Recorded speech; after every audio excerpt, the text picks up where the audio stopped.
L'insuffisance cardiaque, c'est une insuffisance de la fonction cardiaque qui ne permet plus d'assurer les besoins énergétiques de l'organisme. Donc, il y en a plusieurs types, soit c'est un défaut de contraction du cœur, où finalement il y a une altération par exemple liée à un infarctus ou à une cardiomyopathie, et en fait il y a une altération de la contraction du cœur qui n'éjecte pas suffisamment de sang pour nourrir les besoins de l'organisme.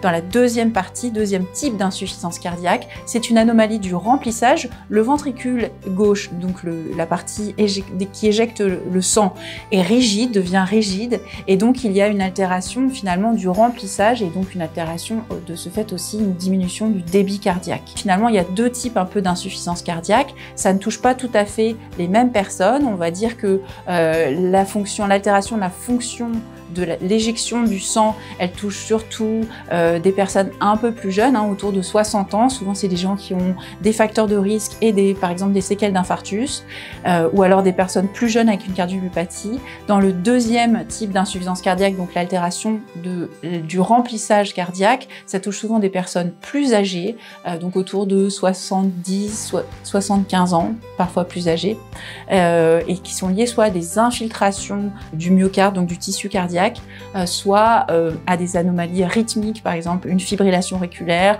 ou alors une hypertension artérielle. L'insuffisance cardiaque, c'est un syndrome, c'est-à-dire que c'est l'association de symptômes avec une anomalie biologique, notamment une élévation des peptides natriurétiques comme le BNP ou le NT-proBNP, et sur une échographie cardiaque, des anomalies structurelles du cœur. En ce qui concerne les symptômes et les signes d'alerte, il y en a 4 à connaître. Ces symptômes ont été regroupés sous un acronyme qu'on a désigné, donc EPOF. C'est essoufflement, prise de poids, œdème, fatigue. Quand on a une association de plusieurs de ces symptômes, effectivement, il faut se poser la question de savoir est-ce qu'il y a une insuffisance cardiaque, aller consulter son médecin traitant pour faire un dosage biologique, par exemple, donc comme je disais, un BNP ou un NT-proBNP.